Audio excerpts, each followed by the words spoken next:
Alors, chers amis, bonsoir à tous ceux qui sont dans cet hémisphère, Europe-Afrique, et bonjour à nos chers amis américains. Je fais une fois de plus un direct spontané alors que j'étais déjà couché, presque endormi. Mais si j'ai un conseil à vous donner, finalement, arrêtez de regarder les réseaux sociaux, de faire le tour de l'actualité étant couché après une certaine heure. Parce que si vous devez travailler le lendemain, vous risquez d'avoir le sommeil très court. Et donc, j'étais déjà endormi, ou disons, je m'endormais déjà quand j'ai vu passer un commentaire sur un de mes posts de la journée. Un commentaire qui était en fait un lien d'une capture, d'une coupure, d'une émission du média CNews. CNews qui est l'une des chaînes de Bolloré. Et Bolloré, vous savez qui il est en Afrique, qu'est-ce qu'il représente. Je ne vous apprends pas qui est Bolloré. Car c'est le bras séculier de la France-Afrique économique en Afrique. Et donc, j'ai écouté cet extrait d'une émission de CNews. Et je vais vous passer cet extrait et après, je vais vous expliquer pourquoi, 1, j'ai bondi, 2, je ne pouvais pas dormir, 3, j'étais obligé de parler au peuple africain. Ce peuple qui se réveille enfin, ce peuple qui dit non aux colons, colons avec grand S, enfin avec S, je veux dire. Ce peuple, cette jeunesse africaine d'aujourd'hui, grâce à qui les choses ne peuvent plus être comme avant. Imaginez-vous si le peuple africain, la jeunesse africaine, grâce aux réseaux sociaux, et c'est en ça que les réseaux sociaux sont quand même une bonne chose. Imaginez-vous si Kadhafi était encore vivant à cette époque-ci. Vous savez très bien que Sarkozy et sa bande n'aurait jamais liquidé notre frère africain. Avec tous les défauts qu'on lui a connus. Avec tous les défauts que la dictature libyenne avait. Mais aujourd'hui, avec le recul, on se rend compte que c'était mieux avec Kadhafi que sans Kadhafi. C'était mieux avec Kadhafi que sans Kadhafi. Même pour les Européens, avec la crise migratoire d'aujourd'hui, qui était quand même plus ou moins maîtrisée par la Libye de Kadhafi, on est tous d'accord qu'il valait mieux avoir Kadhafi. Déjà parce que aucun être humain ne mérite d'être assassiné comme il a été. Mais ce qui est certain, c'est que l'Afrique ne pouvait pas et ne comptera jamais sur ces dictateurs. Car ces dictateurs-là sont juste des hommes en mission, des hommes missionnés par les Occidentaux, les préfets des territoires acquis aux Occidentaux, et jamais ils ne sont là pour lutter pour les intérêts de l'Afrique. Seul le peuple est souverain et seul le peuple peut défendre valablement les intérêts de l'Afrique. Et avec quelques nouveaux dirigeants, malheureusement on dira arriver au pouvoir d'une manière non démocratique, mais est-ce qu'il y a vraiment la démocratie en Afrique? Il n'y en a pas. Ce n'est surtout pas ces dictateurs-là qui se prévaleront d'être des démocrates. Donc tant qu'à faire, on se contente de ceux qui s'oppose de manière frontale à l'ancien colon, ou je veux dire aux colons, car nous sommes encore dans la colonisation. Nous sommes en train de nous débarrasser de cette colonisation, mais nous y sommes encore. Et je vais vous donner donc un exemple avec cet extrait de CNews. Et après, je vous donnerai mon point de vue. Donc on essaie, c'est quelque chose fait de manière non préparée, comme vous savez, je dormais déjà, mais face à l'urgence de l'émergence de l'Afrique, il n'y a pas la place pour le sommeil. Tout Africain ou d'origine africaine, soucieux de l'indépendance de l'Afrique, soucieux de la respectabilité de l'Afrique, ne doit pas dormir. Nous ne devons pas dormir. Nous devons tous être vent debout contre cette mafia, cette mainmise, cet état d'esprit où les Occidentaux ont cru et continuent à croire que, en fait, tout leur est acquis, tout leur est permis en Afrique. Écoutez ce monsieur, je ne sais pas qui il est, je crois qu'il doit être journaliste, consultant, intervenant à CNews, mais je vous dirai ce que moi je compte faire après. Alors, on va écouter, j'espère que ça passera. Alors...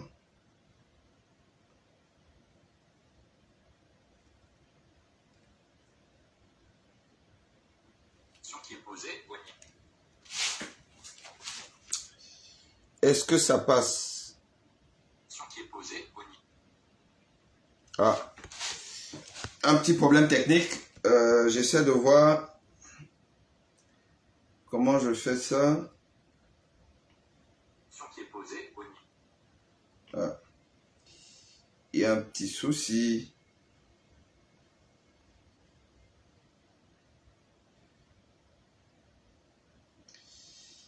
Il faut que je télécharge.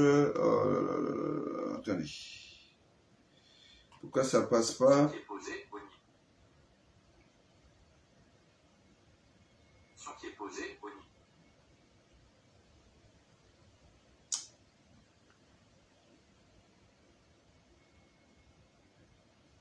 Alors. Bon, est-ce que ici là? C'était le printemps arabe ou les guerres du Golfe, auxquelles on subit exactement la même chose que les Américains en Irak, en Afghanistan, sur cette zone. C'est-à-dire que ce sont des forces locales qui essaient de nous expulser, accompagnées par les élites et une partie de la population. La question qui est posée au Niger, à la différence du Mali et Burkina Faso, c'est à quel point la population nigérienne veut nous sortir. Il y a une incertitude à ce point-là. Autant au Mali et au Burkina Faso, on est certain qu'ils veulent nous sortir, autant au Niger, c'est loin d'être certain. Et c'est pour ça qu'une intervention militaire est légitime. Or, comme l'a rappelé Régis, sans le Tchad, sans le Nigeria, c'est impossible d'intervenir militairement, hormis si nous on envoie nos propres troupes. Mais si on envoie nos propres troupes, c'est la guerre. On rappeler que le président Bazoum a été démocratique. Oui, aujourd'hui, c'est pas ce que font les putschistes, c'est mobiliser quelques milliers de personnes dans la capitale. C'est absolument pas représentatif de la population au Niger. Et aujourd'hui, on n'a aucun moyen de savoir au niveau d'un sondage quelconque si la population du Niger soutient ou non les putschistes. Exactement. La question qui est posée, c'est également, est-ce que le président du Nigeria, parce que c'est un État fédéral, a assez la main sur son pays, notamment parce que, en fait, le Nigeria, c'est compliqué. C'est-à-dire que dans le Nord, c'est un État fédéral qui est compliqué. Donc, le président qui est élu n'a pas la main sur tout. Est-ce qu'il a assez d'autorité? Il a été élu en mai, je crois. Est-ce qu'il a assez d'autorité pour convaincre son peuple de partir en guerre contre un pays allié, notamment du fait qu'ils ont déjà des problèmes dans le Nord, notamment avec le terrorisme islamique? L'autre question qui est posée, moi je pense qu'il faut intervenir d'une manière ou d'une autre, quoi qu'il arrive. La question qui est posée, d'une manière ou d'une autre, il faudra intervenir tout simplement pour 3 raisons précises. 1, si on n'intervient pas, au final, on perd notre influence dans la zone et c'est la Russie et la Chine qui vont la maintenir. Or, si on veut réindustrialiser notre pays, on veut être souverain sur le plan énergétique et sur le plan économique, on a besoin des matières premières d'Afrique subsaharienne, c'est le premier élément. Le deuxième point, c'est le contrôle des menaces migratoires. Avec le réchauffement climatique, avec le dérèglement climatique, vous allez avoir entre 500, à peu près des centaines de millions de personnes qui vont migrer d'Afrique subsaharienne en passant par le Maghreb à destination d'Europe. Or, si vous avez des États instables, vous avez exactement la même chose qu'aux États-Unis, qu'au Moyen-Orient, pardon, avec la chute des gouvernements irakiens et afghans, c'est-à-dire un État qui est incapable de pouvoir contrôler ses frontières et son territoire, comme en Libye actuellement, voire peut-être un peu en Tunisie aussi. Le contrôle du flux migratoire est important et il faut que ces États tiennent debout.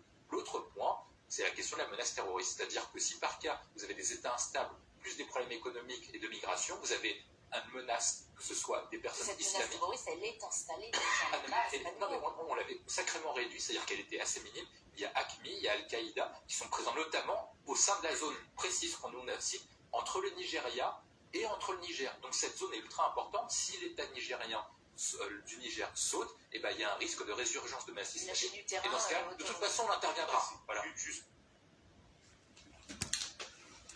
Alors, vous avez écouté, je ne sais pas si vous avez bien écouté, je ne sais pas si le volume était suffisant. Dites-moi un peu. Ah, vous avez du mal à entendre. Écoutez, je vais essayer de voir.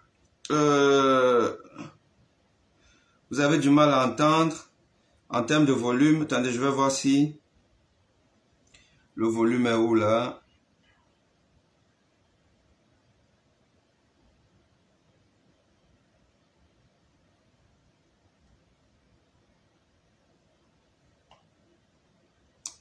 Alors, je vois un peu ça. Ici, volume. Le volume à 100%.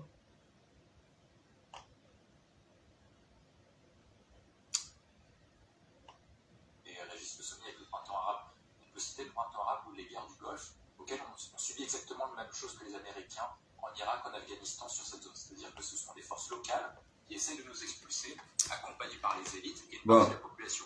La question qui est posée au Niger, à la différence du pays, écoutez, c'est à quel point la population nigérienne veut nous sortir. Ce que je vais faire, je vais d'abord, je vais vous faire écouter ça à partir de mon second téléphone. Bon, il n'y a pas beaucoup de gens sur TikTok. Je reprends. Alors, ici, Telegram. Je prends ça. Ben voilà. Format non pris en compte. On peut citer le printemps arabe ou les guerres du Golfe, auxquelles on subit exactement la même chose que les Américains en Irak, en Afghanistan, sur cette zone. C'est-à-dire que ce sont des forces locales qui essayent de nous expulser, accompagnées par les élites et une partie de la population. La question qui est posée au Niger, à la différence du Mali et Burkina Faso, c'est à quel point la population nigérienne veulent nous sortir. Il y a une incertitude à ce point-là. Autant au Mali et au Burkina Faso, on est certain qu'ils veulent nous sortir, autant au Niger, c'est loin d'être certain. Et c'est pour ça qu'une intervention militaire est légitime. Or, comme l'a rappelé Régis, sans le Tchad, sans le Nigeria, c'est impossible d'intervenir militairement, hormis si nous, on envoie nos propres troupes. Mais si on envoie nos propres troupes, c'est la quête. Pour rappeler que le président Bazoum a été élu démocratiquement. Oui, et aujourd'hui, c'est pas ce que font les putschistes, c'est mobiliser quelques milliers de personnes dans la capitale. C'est absolument pas représentatif de la population au Niger. Et aujourd'hui, on n'a aucun moyen de savoir, au niveau d'un sondage quelconque, si la population du Niger soutient ou non les putschistes. Exactement. La question qui est posée, c'est également, est-ce que le président du Nigeria, parce que c'est un État fédéral, a assez la main sur son pays, notamment parce que, en fait, le Nigeria, c'est compliqué. C'est-à-dire que dans le Nord, c'est un État fédéral qui est compliqué. Donc, le président qui est élu n'a pas la main sur tout. Donc, est-ce qu'il a assez d'autorité? Il a été élu en mai, je crois. Il a été élu en mai. Est-ce qu'il a assez d'autorité pour convaincre son peuple de partir en guerre contre un pays allié, notamment du fait qu'ils ont déjà des problèmes dans le Nord, notamment avec le terrorisme islamique. L'autre question qui est posée, moi je pense qu'il faut intervenir d'une manière ou d'une autre, quoi qu'il arrive. La question qui est posée, la France, vous voulez dire? D'une manière ou d'une autre, il faudra intervenir tout simplement pour 3 raisons précises. 1, si on n'intervient pas, au final, on perd notre influence dans la zone et c'est la Russie et la Chine qui vont la maintenir. Or, si on veut réindustrialiser notre pays, on veut être souverain sur le plan énergétique et sur le plan économique, on a besoin des matières premières d'Afrique subsaharienne. C'est le premier élément. Le deuxième point, c'est le contrôle des menaces migratoires. Avec le réchauffement climatique, avec le dérèglement climatique, vous allez avoir entre 500, à peu près des centaines de millions de personnes qui vont migrer d'Afrique subsaharienne en passant par le Maghreb à destination d'Europe. Or, si vous avez des États instables, vous avez exactement la même chose qu'aux États-Unis, qu'au Moyen-Orient, pardon, avec la chute des gouvernements irakiens et afghans, c'est-à-dire un État qui est incapable de pouvoir contrôler ses frontières et son territoire, comme en Libye actuellement, voire peut-être un peu en Tunisie aussi. Donc le contrôle du flux migratoire est important et il faut que ces États tiennent debout. L'autre point, c'est la question de la menace terroriste. C'est-à-dire que si par cas, vous avez des États instables, plus des problèmes économiques et de migration, vous avez une menace, que ce soit des personnes islamiques... Cette menace terroriste, elle est installée non, mais on l'avait sacrément réduit, c'est-à-dire qu'elle était assez minime. Il y a AQMI, il y a Al-Qaïda, qui sont présents notamment au sein de la zone précise qu'on nous cite, entre le Nigeria et entre le Niger. Donc cette zone est ultra importante. Si l'État nigérien du Niger saute, eh ben, il y a un risque de résurgence de menace islamique. Et dans ce cas, de toute façon, on interviendra. Voilà.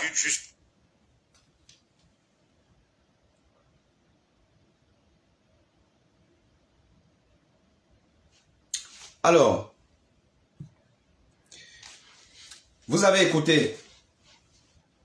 Ce que vous avez écouté là, sur un plateau télé, dans une discussion, un débat entre journalistes, est exactement le type de discussion qui ont cours à l'Élysée dans les cellules de crise de l'État français quand il s'agit de parler de l'Afrique. On est en plein dans un complot contre l'indépendance africaine. On est en plein dans la manifestation de la volonté de maintenir la France-Afrique. Et là, on a des aveux. On a des aveux. On nous dit, nous avons besoin des ressources africaines pour notre indépendance énergétique. Nous avons besoin des ressources africaines. Or, nous savons tous comment la France s'approvisionne en Afrique, et notamment au Niger avec l'uranium. Mais quand il y a aveu, quand on le dit, quand on dit, il faut absolument qu'on rétablisse le chef d'État démocratiquement élu, encore ça, c'est un long débat en Afrique, parce qu'avec lui, nous avons les ressources naturelles permettant à la France, à nous la France, d'être énergétiquement indépendants. Or, nous savons comment ces ressources-là sont prises par la France en Afrique. Des contrats bidons, des vols, du pillage, et ça, on l'entend de vive voix. Parce qu'en fait, les hommes politiques français n'ont jamais voulu reconnaître ça de manière explicite. Mais on a un média, CNews, appartenant à Bolloré, où il est dit, avec quelque part l'adoubement de la journaliste. Donc de toute façon, un média est toujours co-responsable de ce qui se dit sur son plateau. Donc, nous savons aujourd'hui que ce pourquoi la France se bat à pouvoir intervenir au Niger et partout ailleurs, c'est exclusivement pour les ressources naturelles de ces pays africains. En paupérisant les populations, en se partageant la manne financière qui découle justement de ce pillage avec leurs affidés, avec leurs relais des dictateurs africains qui aujourd'hui, à Abuja et puis demain peut-être à Accra, essayent de discuter de comment sauver le soldat Bazoum. Mais en réalité, ils veulent se sauver eux-mêmes. Parce qu'ils savent que le mouvement peut être contagieux en Afrique.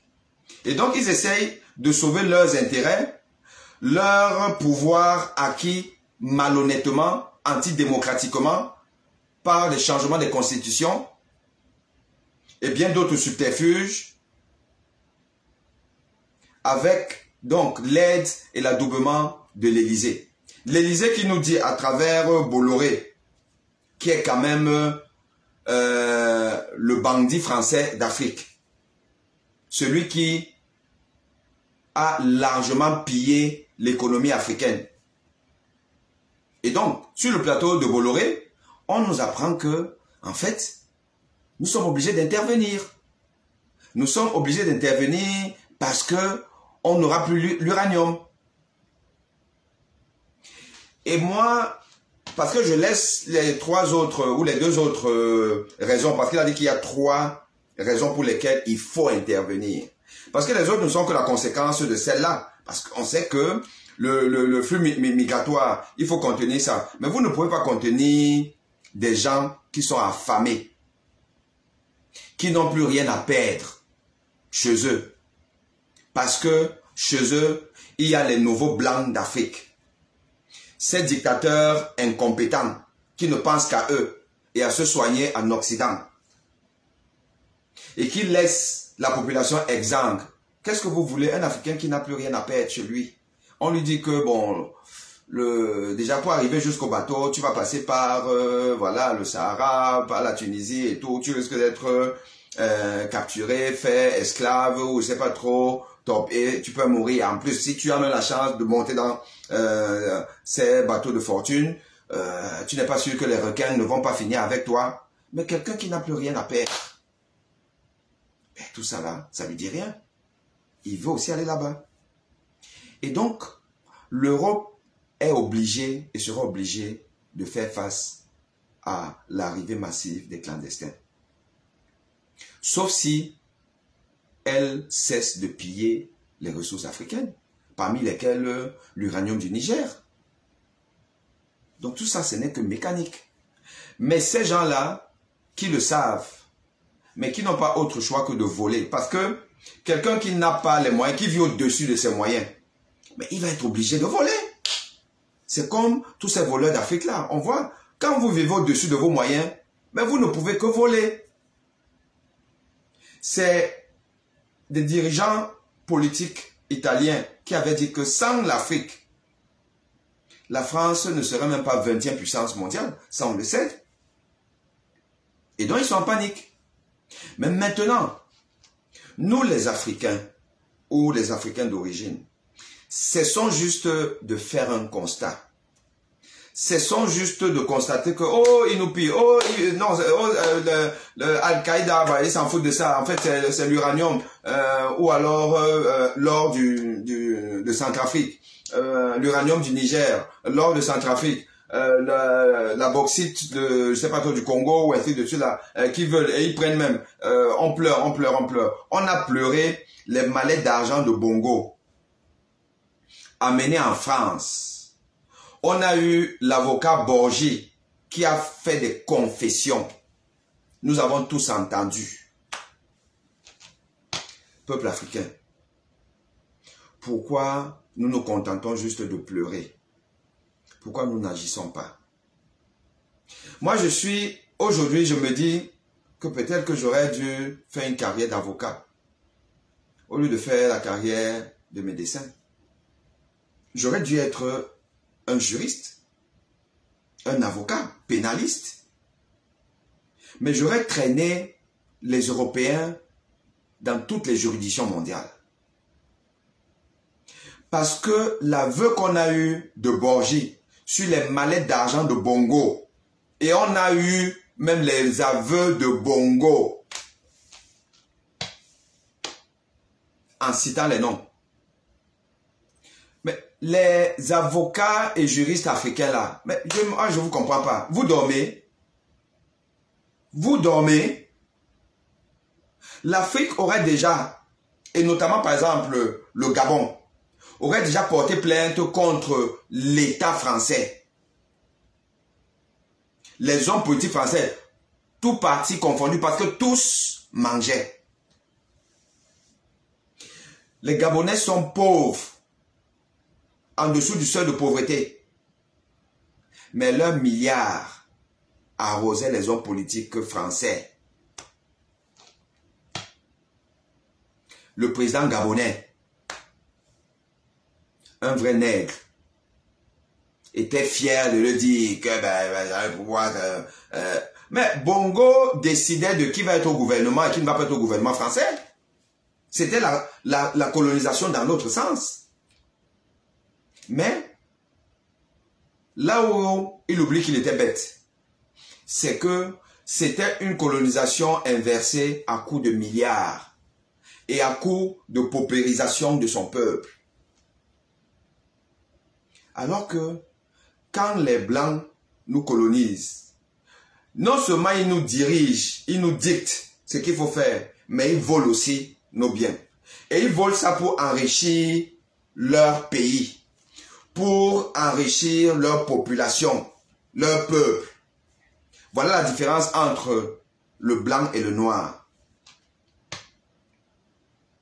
Et ici, nous venons d'entendre un aveu de crime contre l'humanité.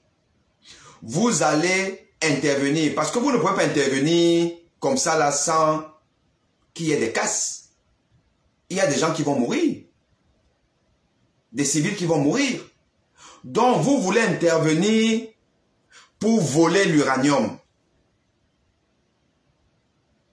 Et les Africains regardent, ne disent rien. Les grands avocats africains qui sont ici sur la place française, je vous attends. Je crois qu'il faut porter plainte contre CNews. Et ce monsieur-là qui parlait, et porter plainte contre l'État français, puisque le conseil de surveillance des médias en France devrait sanctionner cette émission. Mais ils ne l'ont pas fait. Ça veut dire que l'État français est complice de l'apologie du crime, de la colonisation, d'une intervention illégale, illégitime. Au nom de quoi la France veut intervenir dans un pays africain? Au nom de quelle logique? De que Al-Qaïda, même si c'est Al-Qaïda ou AQMI sont au Niger, est-ce que c'est en France qui sont?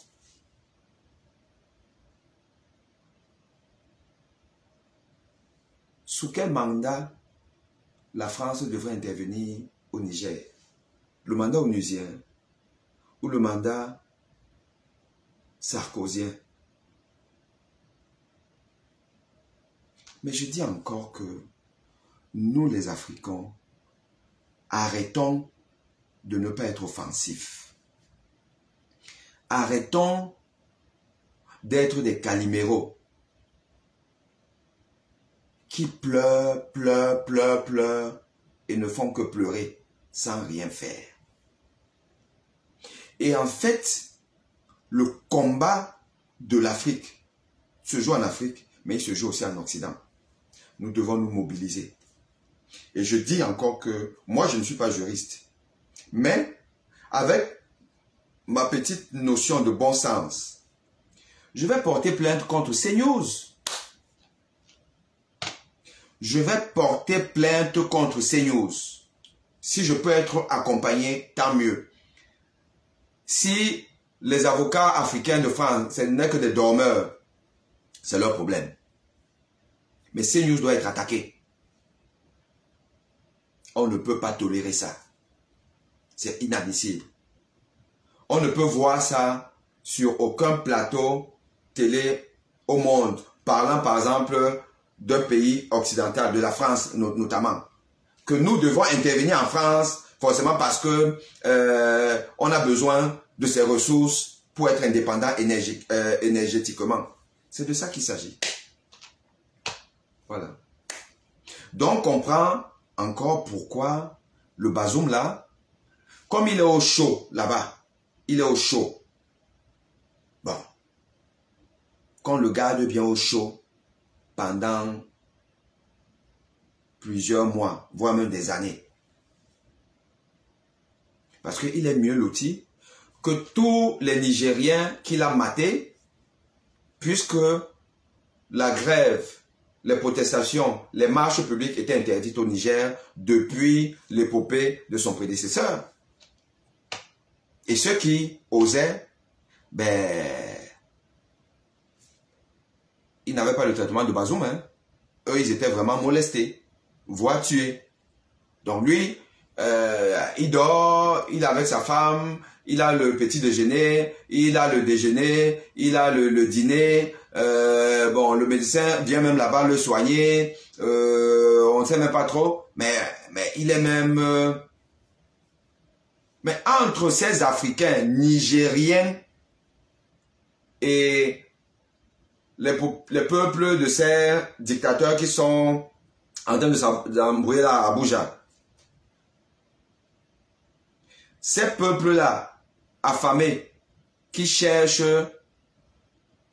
une petite pitance quotidienne et ne voient même pas, sont obligés de prendre les bateaux de fortune pour aller mourir à mer ou être emprisonnés à Lampedusa. Mais Bazoum n'est pas mieux que, là actuellement, dans sa prison dorée là. Il est mieux loti. Donc il est bien là-bas. Il est bien au chaud. Et il faut qu'il reste au chaud. Et on attend simplement le prochain qu'on va prendre, on va aussi mettre au chaud.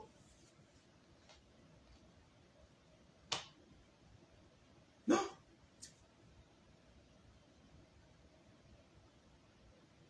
Donc, pour terminer ce petit direct spontané, un breaking news. Je dis encore que nous avons là, avec cet extrait que je vous ai montré, la preuve que la France impérialiste n'a pas changé. Je suis désolé, le président Macron ne peut faire que ce qu'il fait là, car il est conscient, et ils sont conscients que ils sont en train de perdre au minimum 40% de leur richesse. Et donc, nous allons rentrer en récession. Et je suis, comme tous les Africains vivant en Occident et en France, je vais être impacté. On va être impacté. On espère simplement que nos pays vont retrouver une certaine prospérité. Mais, tous ces efforts-là, où il faut couper les vivres à la métropole, j'appellerai ça comme ça, là. Ce n'est pas pour que nos dirigeants de là-bas fassent des pitres, jouent aux Africains pas sérieux et ne permettent pas justement le développement de l'activité économique en Afrique, pour que les gens ne continuent pas à vouloir émigrer vers ce qui était peut-être un Eldorado, mais qui ne l'est plus et qui ne le sera plus. Mais il faut que nous puissions donc développer nos pays, sérieusement. Et ça passe d'abord par pouvoir changer les dirigeants en place. Tous. Les Sassou Nguesso et compagnie. Et donc la balle est dans le camp du peuple. Pas le peuple bantou d'Afrique centrale là, qui n'est fort que sur les réseaux sociaux, à juger les autres, à se moquer des autres ou à encourager les autres. Non. Nous devons prendre notre destin en main. Chacun à son niveau. Moi, je vais porter plainte contre CNews et contre l'État français. Je vais porter plainte. S'il peut y avoir une coalition, si un collectif d'avocats africains en France, si un collectif peut se constituer, tant mieux, on y va. Et on en profite même pour porter plainte contre l'État français dans l'affaire des mallettes d'argent d'Omar Bongo. Parce que ça, c'est une histoire qui m'a profondément choqué. Mais les Blancs, à la limite, c'est normal. On a vu ça ici, là, ça rigole, tous. Et du PS, et du RP à l'époque, même jusqu'à Le Pen, tous ont mangé l'argent des Gabonais. Et les Gabonais sont là, ils ne disent rien. Peuple africain, vous commencez à m'énerver. Mais bon, allez.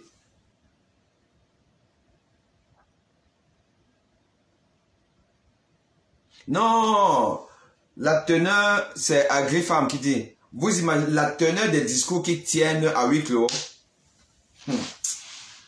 Vous ne pouvez même pas vous imaginer. Vous ne pouvez pas vous imaginer. C'est grave. Il vaut mieux ne pas entendre. Parce que regardez sur un plateau, comment quelqu'un dit, non, nous sommes seulement obligés d'intervenir. La journaliste lui dit, nous directement la France, ouais, il botte en touche. Il cite les gens, mais quand il déroule, on comprend que il veut dire, ou il voulait dire, oui, nous devons, nous, la France. C'est nous devons. Attends, nous qui? Nous pour... il est nigérian, il est ivoirien, il est sénégalais. Non, il est français. Nous devons intervenir. Imaginez donc dans le QG de crise où vous avez Macron, Borne, Colonna et les autres. Oh là là là là là. Là-bas, hein, c'est le vrai français qui se parle. Le vrai français cru là, c'est-à-dire que sans emballage. Non, dis donc, ils sont malades et tout. Dans notre uranium, hein, on peut plus se servir de notre uranium. C'est leur uranium, hein, c'est même pas que c'est leur uranium. C'est comme ça qu'ils parlent. Et tous parlent comme ça. Il n'y a pas que les Français. Hein. Donc soyez vigilants, les Africains là.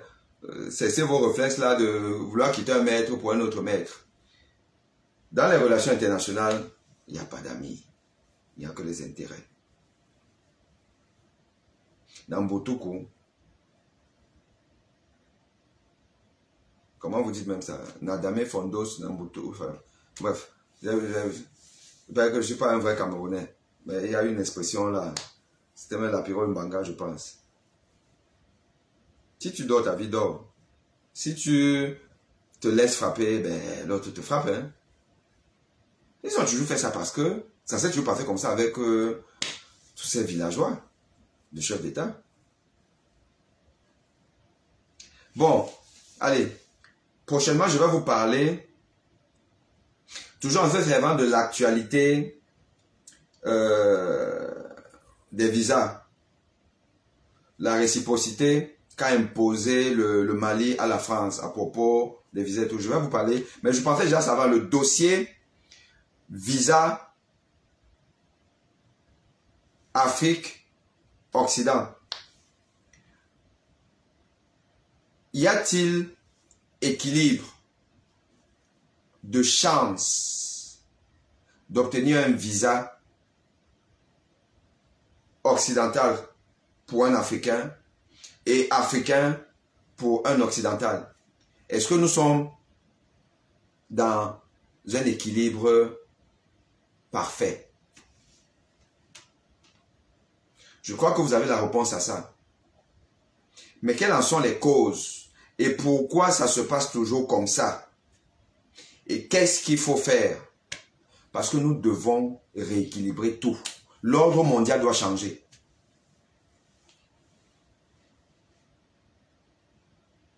Je vous donne par exemple un exemple.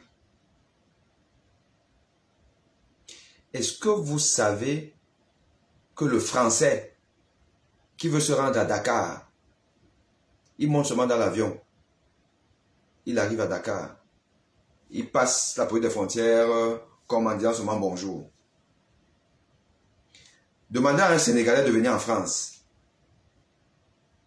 il a besoin d'un visa. Je vous donne un exemple de scandale, de colonisation,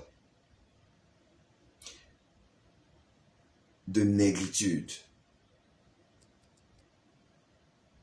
des accords depuis l'époque de Senghor. Ça n'a jamais changé.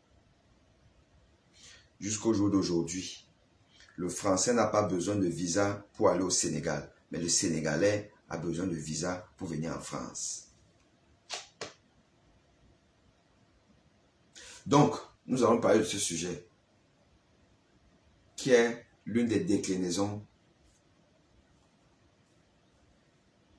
des indépendances factices qu'ont accepté des chefs d'État, qu'on dit aujourd'hui peut-être des grands héros, les pères du panafricanisme et tout ça, là, mais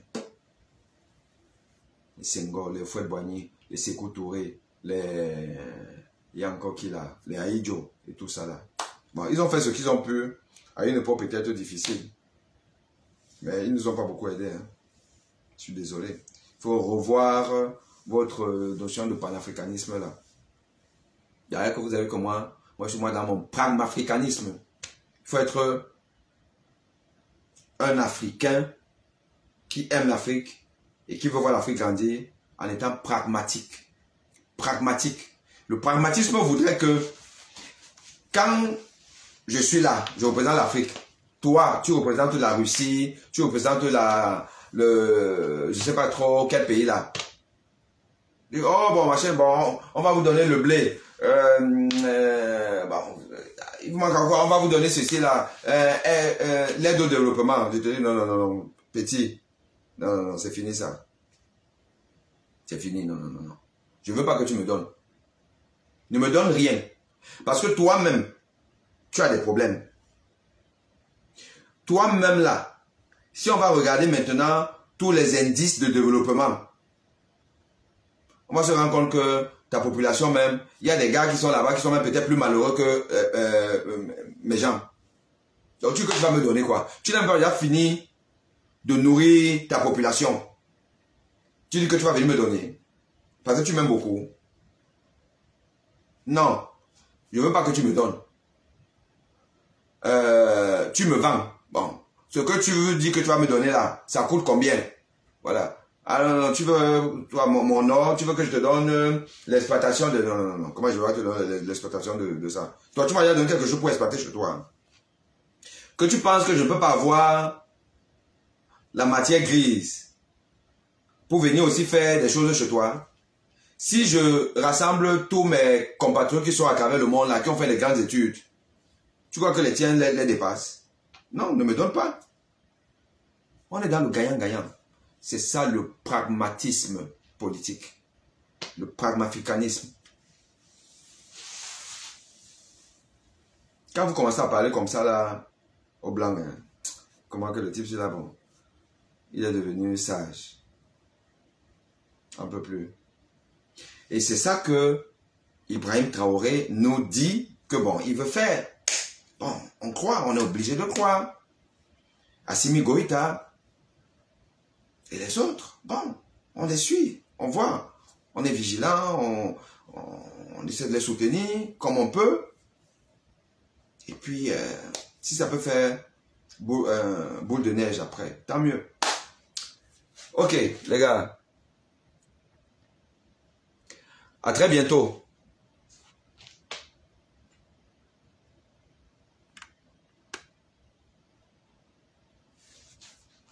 Merci pour cette excellente idée. Je ne suis pas juriste non plus, mais je suis partant pour vous accompagner dans la réflexion d'écriture de la plainte. Ok, donc ça c'est Isabelle Kemajo Brown. Donc j'ai déjà une personne qui est avec moi. Vous savez, hein, on a dit dans la vie que le pluriel commence par 2. S'il y a des gens qui sont d'accord pour qu'on fasse une plainte collective, après les gens ont mis les noms, on a signé et tout ça là. Voilà. S'il y a des partants, vous avez mon inbox, Messenger. Vous écrivez là. Vous mettez vos numéros WhatsApp. Ma community manager va se charger de collecter tout. On va être dans une réflexion rapide pour déposer une plainte pénale. Plainte pénale. Bon, maintenant, après, les juristes vont pouvoir nous expliquer comment, machin, tout que tout. Mais il faut déposer une plainte dans au tribunal de Séan, en France. On a la chance que la France, dans une certaine mesure, a une justice qui est relativement indépendante. Relativement. Bon. Mais il y a tellement de voies de recours. Et on peut aller jusqu'à la Cour européenne des droits de l'homme. Mais il faut des signaux forts. On ne peut plus laisser ça. Et j'ose croire, je ne sais pas si dans mon réseau d'amis Facebook, qui n'est pas grand, et je vous remercie déjà en passant, depuis, je pense, hier, on a dépassé, notre page a dépassé la barre de 18 000 followers.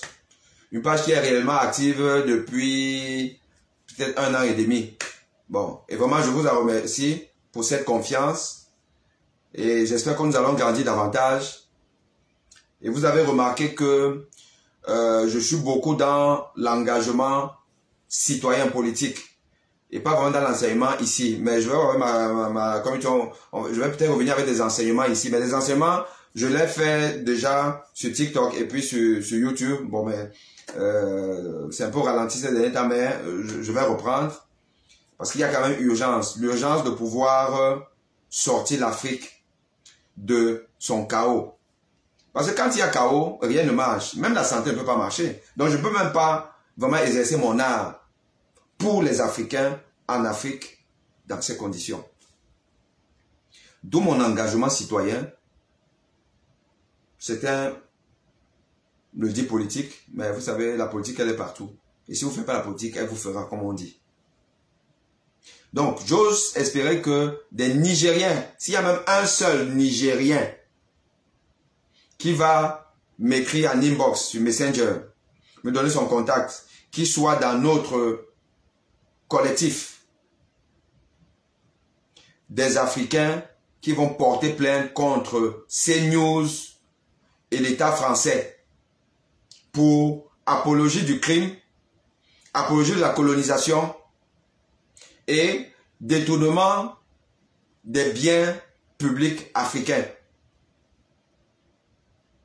Voilà.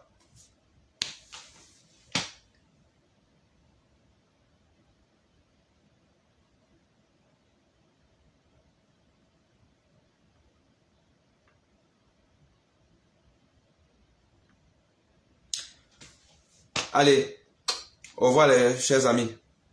Ciao.